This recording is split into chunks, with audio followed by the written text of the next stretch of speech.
Je suis Catherine Legendre, j'ai 48 ans. J'écris des livres depuis une petite dizaine d'années. J'en ai écrit 2 jusqu'à présent. Mon premier roman s'intitule Alexane et le secret dans la tombe. C'est l'histoire d'une jeune femme qui est assistante d'édition dans une maison d'édition sur Paris et qui apprend le décès de sa mère et qui doit donc retourner dans la maison de ses parents en Normandie. Quand elle arrive dans cette maison, des événements étranges se produisent et d'indice en indice, elle va partir à la découverte d'un passé qu'elle ignorait complètement. Donc c'est une histoire qui se passe en Normandie, dans des manoirs, des forêts. Voilà, c'est un roman d'aventure. Le deuxième roman s'appelle Un couteau dans la main. Un couteau dans la main, c'est l'histoire d'une jeune femme qui est mariée à un riche industriel parisien. Ces deux personnes-là ont une maison en Normandie, encore une fois, puisque tous les thèmes des livres se passent en Normandie.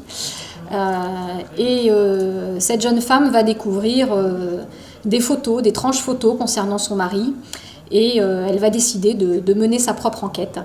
Et donc elle va partir à la recherche d'indices qui vont la conduire à découvrir différents personnages et qui vont l'amener à découvrir une histoire de meurtre.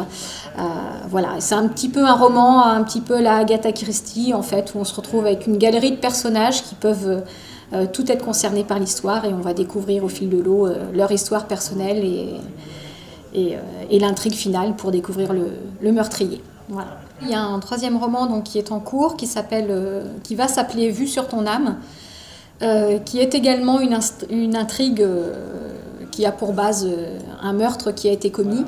Et l'histoire, cette fois-ci, ne se déroule plus dans la campagne normande, mais en ville.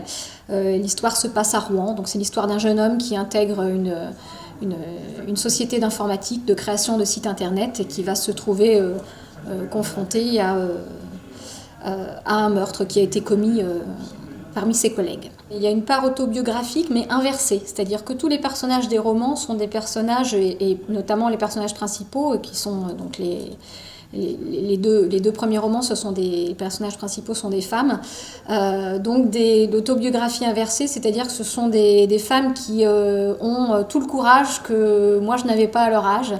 Et donc voilà, c'est une façon de revivre le passé de manière différente, par procuration, en se regardant dans un miroir, en se disant moi j'étais comme ça, mais finalement mon héroïne, je veux qu'elle soit tout l'inverse. Elle va être courageuse, elle va être entreprenante, dynamique, elle va reculer devant rien pour découvrir la vérité. Donc voilà, c'est un petit peu créer un personnage que je n'ai pas été. Et puis concernant les décors, moi les décors de ma région m'inspirent beaucoup. Donc il n'y a pas vraiment de description de lieux précises, mais des inspirations un petit peu diverses qui viennent à la fois de l'enfance, de maintenant, et un petit peu tout en fait.